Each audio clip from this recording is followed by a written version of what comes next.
বাইদেউ, চহৰৰ হৈ হাল্লা আৰু দৌৰা দৌৰিৰ পৰা দূৰলৈ আহি বৰ ভাল লাগিছে। ইয়াত ওচৰে পাজৰে ফুৰিবলৈ বহুত বেছি ঠাই আছে আৰু সেই সেউজীয়া পৰিৱেশে মোৰ চকু জোৰ পেলাইছে। মই যদি ইয়াত সদায় থাকিব পাৰিলোহেঁতেন।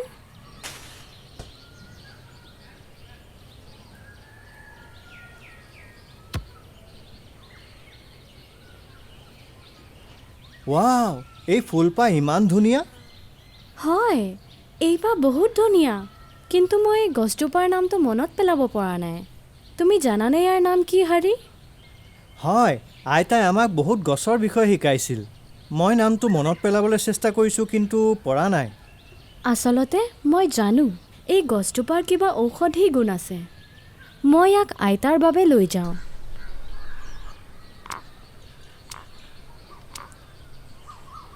চোৱা আইতা, মই তাতে ফুলপাহ পালোঁ। ইয়াক কি বুলি কয়? এই ফুলবোৰ তুমি ক'ত পালা দীপা? আইতা, আমি ইয়াক ওচৰৰ খেলপথাৰত পালোঁ। ইয়াক ফ্লেম লিলি বা গ্ল'ৰী লিলি বুলি কোৱা হয়। ই কেৱল মাত্ৰ এটা ধুনীয়া ফুলেই নহয়, ই প্ৰকৃততে আৰ্থৰাইটিছ, গাঁঠি ফুলা আৰু ছালৰ ৰোগৰ পৰম্পৰাগত চিকিৎসাত ব্যৱহাৰ হয়। ৱাও আইতা, ই সঁচাকৈয়ে এক অতি দৰকাৰী গছ। হয় হৰি। আইতা, তুমি বিভিন্ন গছৰ বিষয়ে বহুত বেছি জানা। তুমি এই বিষয়ত এখন কিতাপ লিখিব লাগে। মই এয়া কৰাৰ প্ৰয়োজন নাই। BMCয়ে ইতিমধ্যেই এই তথ্যসমূহ নথিভুক্ত কৰিছে। BMC? এয়া কি হয় আইতা? এয়া জৈৱ বৈচিত্ৰ্য পৰিচালনা সমিতি। চোৱা, ভাৰতবৰ্ষ জৈৱ বৈচিত্ৰতা আৰু সাংস্কৃতিক বৈচিত্ৰতাৰ এক মহান দেশ। ই বহু জনগোষ্ঠীৰ বাসস্থান। আমাৰ নিচিনা খেতিয়ক, মাছমৰীয়া জনগোষ্ঠী আৰু অঘৰী দলৰ এই প্ৰত্যেক জনগোষ্ঠীয়েই গছ গছনি আৰু জীৱ জন্তুৰ ওপৰত জ্ঞানৰ ভাণ্ডাৰ কঢ়িয়াই ফুৰে, যিবোৰ এটা প্ৰজন্মৰ পিছত আন এটা প্ৰজন্মলৈ প্ৰবাহিত হৈ আছে।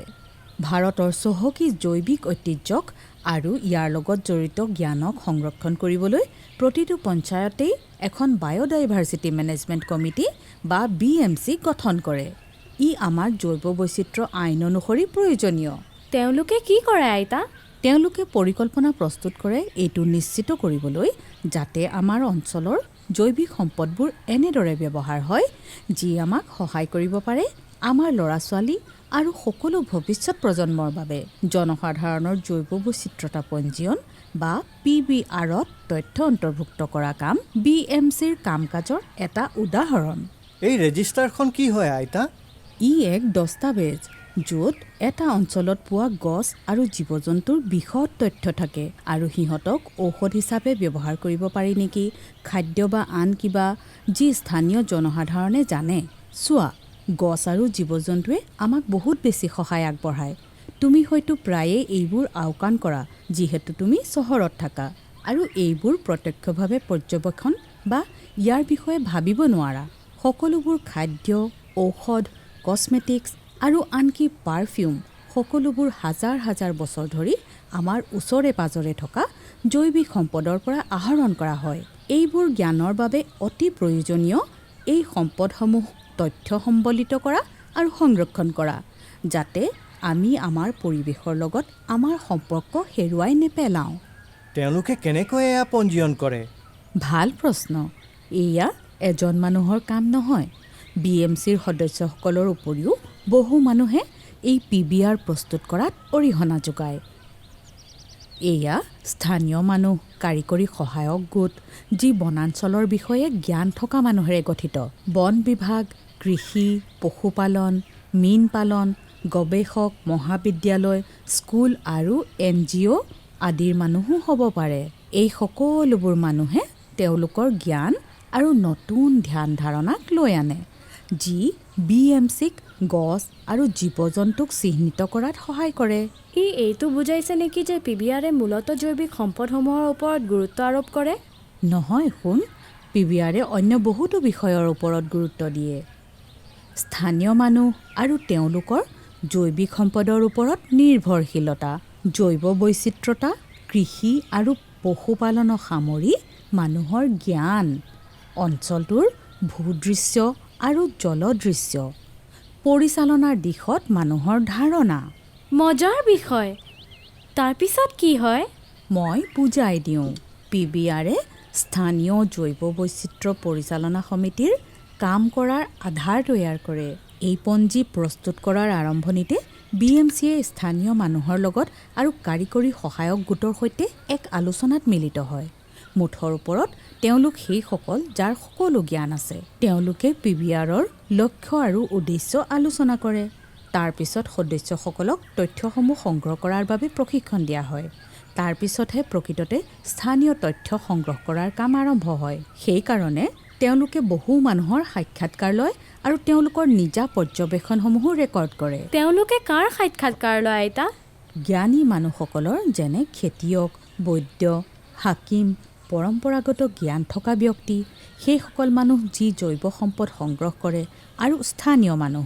ইয়াৰ উপৰিও স্থানীয় পঞ্চায়তৰ সদস্য আৰু NGOৰ সদস্যসকলে যি জানে সেয়া ব্যক্ত কৰে। তাৰ পিছতহে BMCয়ে এই তথ্যসমূহৰ পৰীক্ষা কৰে আৰু শেষত তথ্যসমূহ PBRত অন্তৰ্ভুক্ত হয়। গতিকে সকলো পৰম্পৰাগত জ্ঞানসমূহ PBRৰ তথ্যকোষত অন্তৰ্ভুক্ত হ'বই? নহয়। এই জ্ঞানসমূহৰেই কেৱল তথ্যভুক্ত কৰা নহয়, মাত্ৰ পৰম্পৰাগত জ্ঞান থকা ব্যক্তিসকলকহে পঞ্জীয়ন কৰিব লাগে। আৰু সেয়া তেওঁলোকৰ ওপৰত নিৰ্ভৰ কৰে যে কিমান তথ্য তেওঁলোকে দিব বিচাৰে। মূলতঃ ইয়াৰ 3টা বিকল্প আছে। প্ৰথমটো হৈছে ব্যক্তিয়ে কেৱল তেওঁলোকৰ বিশেষ দক্ষতা থকা বিষয় আৰু যোগাযোগৰ তথ্য দিব পাৰে। দ্বিতীয়টো হৈছে যদি তেওঁলোকে ইচ্ছা কৰে তেওঁলোকে তেওঁলোকৰ বিশেষ জ্ঞানক তথ্যভুক্ত কৰিব পাৰে, কিন্তু নকৰিলেও হ'ব। তৃতীয় বিকল্পটো হ'ল গাঁওখনৰ মানুহেও তেওঁলোকৰ গাঁৱৰ সেইসকল ব্যক্তিৰ নাম দিব পাৰে যি পৰম্পৰাগত জ্ঞানক ধৰি ৰাখিছে। একমাত্ৰ উদ্দেশ্যটো হ'ল এই জ্ঞান আৰু অনুশীলনসমূহক ৰক্ষা কৰা। এই জ্ঞানসমূহ সেই ব্যক্তিজনৰেই সম্পদ হৈ ৰ'ব। লোক জৈৱ বৈচিত্ৰ্য পঞ্জীৰ পঞ্জীয়নত বহুকেইটা পৰ্যায় থাকে। প্ৰথম, স্থানীয় PBR তথ্যকোষৰ বাবে জনসাধাৰণক সজাগ কৰা। দ্বিতীয়তে, জৈৱিক সম্পদ আৰু পৰম্পৰাগত জ্ঞানৰ ওপৰত তথ্য সংগ্ৰহ কৰিবলৈ BMCৰ সদস্য আৰু ইচ্ছুক জনসাধাৰণক প্ৰশিক্ষণ প্ৰদান কৰা। তৃতীয় পৰ্যায়, জৰীপ আৰু অন্য তথ্য সংগ্ৰহ। চতুৰ্থ পৰ্যায়, তথ্যৰ বিশ্লেষণ আৰু সত্যতা বিচাৰ কৰা। পঞ্চম পৰ্যায়, PBRৰ প্ৰস্তুতি আৰু সৰ্বশেষত সকলোতকৈ গুৰুত্বপূৰ্ণ ষষ্ঠ পৰ্যায়, তথ্যসমূহ ডিজিটাইজেশ্যন। কিন্তু আইতা, কিহৰ কাৰণে তেওঁলোকে এই তথ্যসমূহ নথিভুক্ত কৰিব লাগে? মোৰ শুন, PBR নথিভুক্ত কৰাৰ বহুতো লাভ আছে। PBR নথিভুক্ত কৰাৰ লাভসমূহ: স্থানীয় জনসাধাৰণৰ জীৱন যাত্ৰাত সহায় কৰিবৰ বাবে কৃষি, পশুধন, মীন, বনজ সম্পদক সঠিক প্ৰাকৃতিক ভাৰসাম্য ৰক্ষা কৰি পৰিচালনা। জৈৱিক সম্পদ আহৰণ কৰাৰ বিনিময়ত স্থানীয় আয় বৃদ্ধি কৰাৰ পৰিৱেশ তৈয়াৰ কৰা আৰু ABSৰ আবেদন পত্ৰৰ মতামত দিয়া। জৈৱ বৈচিত্ৰ্য পৰিচালনা পৰিকল্পনা প্ৰস্তুতিৰ বাবে তথ্য সংগ্ৰহ কৰা। জৈৱ বৈচিত্ৰ্যৰ সৈতে জড়িত বিষয়সমূহৰ সম্বোধনত আৰু স্বাৰ্থৰ পৰিপন্থী কাম কাজৰ প্ৰভাৱ সম্পৰ্কত সহায় কৰা। আমাৰ সমাজৰ বৰ্তমান আৰু ভৱিষ্যতৰ লাভ আৰু হিতৰ বাবে বিজ্ঞান আৰু স্থানীয় পৰম্পৰাগত অনুশীলনসমূহক ঐক্যবদ্ধ কৰা। আইতা, এয়া আছিল নথিভুক্ত কৰাৰ বিষয়ে। কি হয় যেতিয়া এই সম্পদসমূহ ব্যৱহাৰ হয়? এইটো এটা বৰ ভাল প্ৰশ্ন, হৰি। যেতিয়া কিছুমান কোম্পানী যেনে ফাৰ্মাচিউটিকেল বা কছমেটিক্স কোম্পানীয়ে কোনো জৈৱিক সম্পদ বা গছৰ ওপৰত বিশেষ গৱেষণা কৰিব বিচাৰে আৰু যদি জৈৱিক সম্পদসমূহ তেওঁলোকে বাণিজ্যিক কামত ব্যৱহাৰ কৰিব বিচাৰে, তেতিয়া সিহঁতে যি পৰিমাণৰ সম্পদ আহৰণ কৰে BMCয়ে তাৰ সবিশেষ ৰেকৰ্ড কৰে। আৰু এটা কথা হৈছে BMCয়ে এই জৈৱিক সম্পদসমূহ আহৰণ কৰাৰ বাবদ কৰো আৰোপ কৰিব পাৰে। আপুনি এইটো বুজাব বিচাৰিছে নেকি যে জৈৱ বৈচিত্ৰ্যৰ লগত জড়িত সকলো বিষয় PBRত নথিভুক্ত কৰা হয়? হয়, একেবাৰে শুদ্ধ। PBR এবাৰতে এখন ছপা কিতাপ প্ৰস্তুত কৰা এক প্ৰক্ৰিয়া নহয়। ইয়াক ডিজিটেলি ৰখা হয় আৰু সদায় উন্নীত কৰা হয়। মই তোমালোকক কৈ থওঁ, আমাৰ দেশৰ সংবিধানৰ দৰেই ই এক অনন্য গতিশীল আৰু সজীৱ তথ্যকোষ। আইতা, আপুনি BMC আৰু জনসাধাৰণৰ জৈৱ বৈচিত্ৰ্য পঞ্জীয়নৰ বিষয়ে ইমান কেনেকৈ জানে? মই গছ সদায়েই ভাল পাওঁ। যেতিয়া মই তোমাৰ বয়সৰ আছিলোঁ মই প্ৰকৃতিক লৈ সম্মোহিত আছিলোঁ। মই প্ৰায়ে বিভিন্ন পাত আৰু তৃণ সংগ্ৰহ কৰিছিলোঁ আৰু মাক সেইসমূহৰ বিষয়ে প্ৰশ্ন কৰি বিৰক্ত কৰিছিলোঁ। আৰু মই ভাগ্যৱান আছিলোঁ যে মোৰ বিয়া এনে এজন ব্যক্তিৰ সৈতে হৈছে যি একে বিষয়ৰ ওপৰত আগ্ৰহী। আৰু তোমাৰ ককা এজন উদ্যান তত্ত্ববিদ, বৰ্তমান আমাৰ BMCৰ অধ্যক্ষ।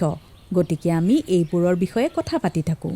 তুমি জানানে, আমাৰ গাঁৱৰ PBRৰ বাবে মই সাক্ষাৎকাৰো দিছোঁ।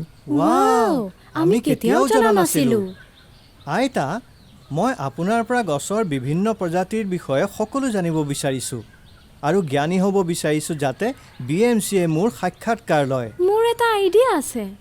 কিয় আমি বিভিন্ন ঔষধি গছ আমাৰ ঘৰৰ পিছফালে ৰোপণ নকৰোঁ? কিয় নহয়? আৰু কোনে জানে, তোমালোক যেতিয়া এই গাঁৱত থাকিবৰ বাবে আহিবা, হয়তো তোমালোক এদিন ইয়াৰ BMCৰ সদস্যও হ'বা।